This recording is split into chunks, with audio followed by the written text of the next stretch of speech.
नमस्ते साथीहरू। आज पनि म तपाईहरुलाई नेप्से एनालाइसिस अपडेट लिएर उपस्थित भइसकेको छु। जसमध्ये आज 70.31 अङ्कले चाहिँ गिरावट भयो।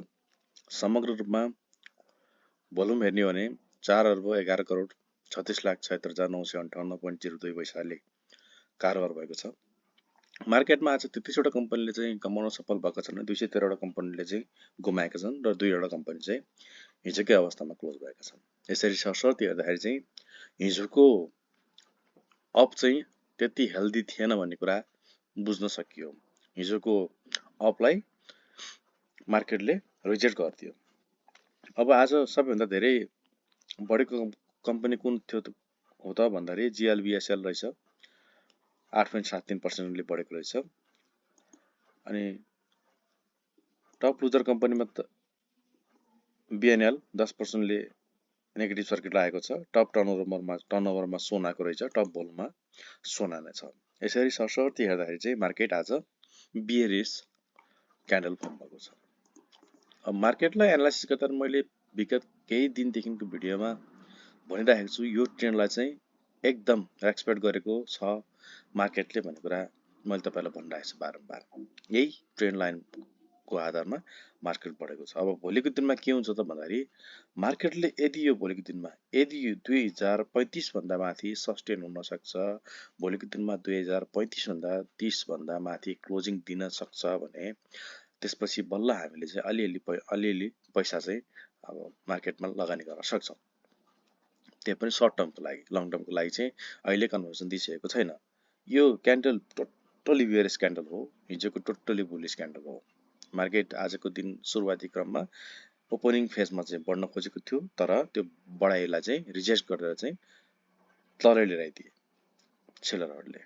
आत्तिको अवस्था देख्न सकियो। सेलरहरू चाहिँ हिजोको अप चाहिँ त्यति हेल्दी थिएन भन्ने कुरा सबैले बुझे र प्रफिट भएको स्टकमा चाहिँ स्टक बुक गरिसके मान्छेहरूले। यसरी सरसर्ती हेर्दाखेरि चाहिँ मार्केट चाहिँ अबको दिनमा के हुन्छ त भन्ने कुरा चाहिँ भन्न गइरहेको छु। सबै इन्डिकेटरबाट एनालाइसिस गर्दाखेरि त्यति राम्रो सिनारियो त बनिसकेको छैन, लगानी गर्ने सिनारियो त्यति राम्रो छैन, तर पनि सर्ट टर्मको लागि हामी गर्न सक्छौं भनेर भन्यो भने हामीले यो बिन्दुहरु चाहिँ एकदम ख्याल गर्नुपर्ने हुन्छ। यो 2037 देखि माथि जबसम्म क्लोज दिँदैन, 2030 देखि 37, 30 र 37 को बीचमा जबसम्म क्लोज दिन सक्दैन क्लोज दिँदैन तबसम्म हामीले चाहिँ मार्केटमा चाहिँ सर्ट टर्मको लागि पनि त्यति राम्रो उचित छैन भनेर बुझ्छौं। बुलिङ्गर ब्यान्डमा मात्र हामीले चाहिँ एनालाइसिस गर्दाखेरि चाहिँ के देख्छौं त भन्दाखेरि यसको अप ट्रेन्ड यही नै हो हैन। यही अनुसार चाहिँ यसलाई यो च्यानललाई ट्रेसफर गर्दाखेरि चाहिँ आजसम्म चाहिँ यही च्यानलको आधारमा मार्केट बढेको हो कि भन्ने कुरा चाहिँ एउटा चाहिँ कन्फर्म त नभनौं, जस एउटा बाटोबाट चाहिँ हेर्न सकिन्छ यसलाई पनि हैन।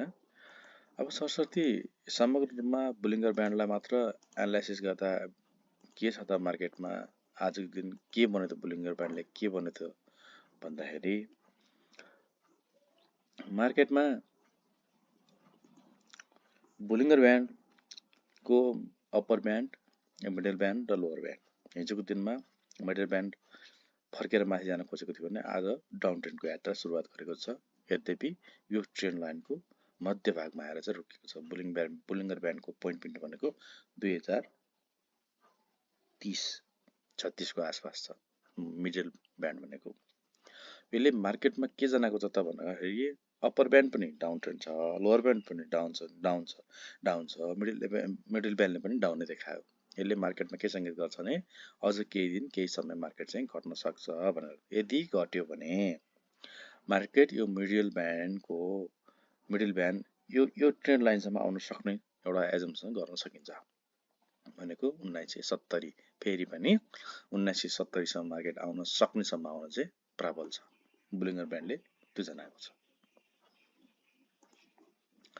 अब बुलिङ्गर ब्यान्ड छोडेर इचिमो क्लाउडबाट अध्ययन गर्दाखेरि के छ त भन्दाखेरि इचिमो क्लाउडबाट अध्ययन गर्दाखेरि आज क्लाउड भन्दा बाहिर आएर क्लोजिङ दियो। यसले के गर्छ त भन्दाखेरि मार्केट त्यति राम्रो सिनारियो छैन, मार्केटमा पैसा लगानी गर्ने अवस्था छैन।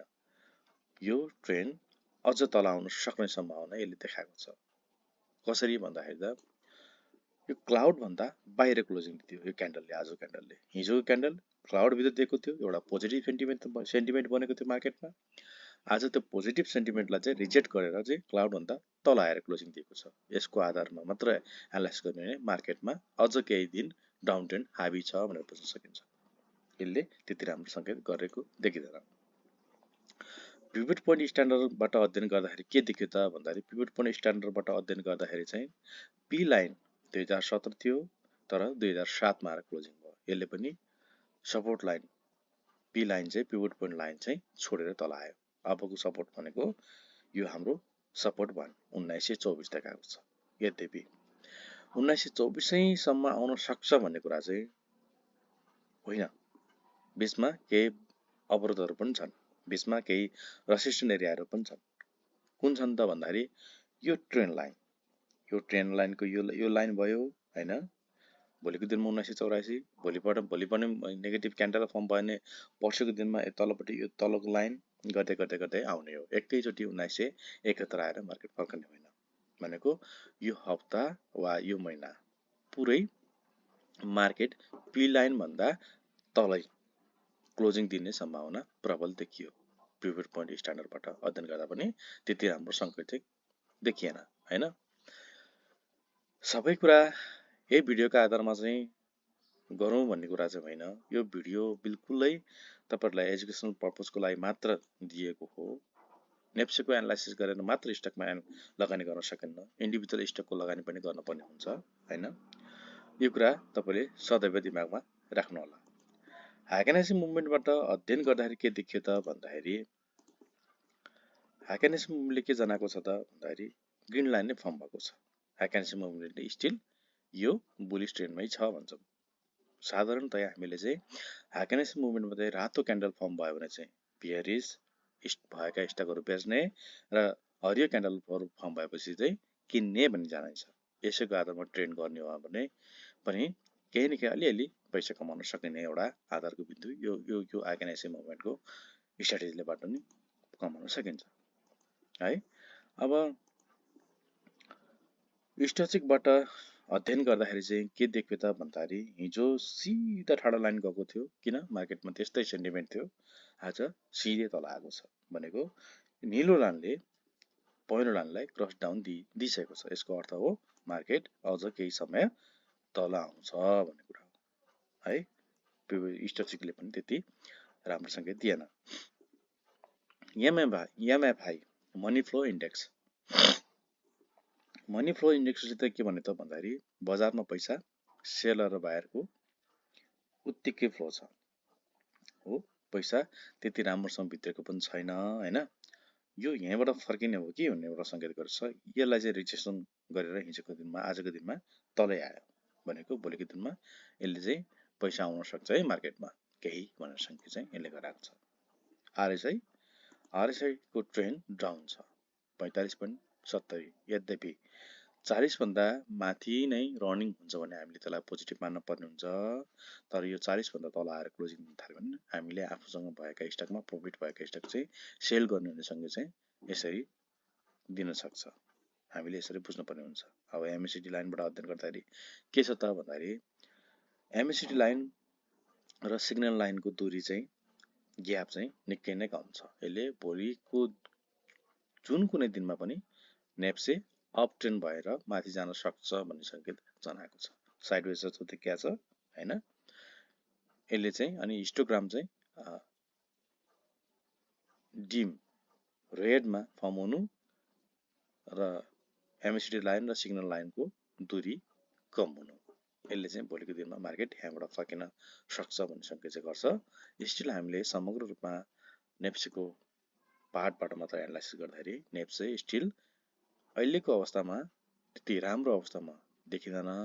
यद्यपि कुनै कुनै स्टकहरूलाई चाहिँ तपाईहरुले चाहिँ वाच गरेर चाहिँ सर्ट टर्म ट्रेडिङ गर्न चाहिँ सक्नुहुन्छ। नेप्सेले मात्र एनालाइसिस गर्न चाहिँ सकिँदैन। नेप्से एउटा ट्रेन्ड हो, यसले समग्र ट्रेन्डको रूपमा बताउँछ। सबै स्टकहरू बुलिश ट्रेन्ड पनि रहन्छन्, सबै स्टकहरू बियरिश पनि रहन्छन्। त्यसैको आधारमा यो ट्रेन्ड भन्छ। यसको ट्रेन्ड के छ त भनेर चाहिँ मैले तपाईहरुलाई भनि नै हाले है। अब भोलिको दिनमा कुन स्टकमा लगानी गर्ने, कुन स्टक बेच्ने भन्ने कुरा निर्णय तपाईहरुको आफ्नो हो। यो भिडियो एजुकेसन पर्पजको लागि मात्र बनाएको हो। यसको आधारमा लगानी नगराउन अनुरोध गर्छु। हस्त, धन्यवाद। आजलाई यति नै।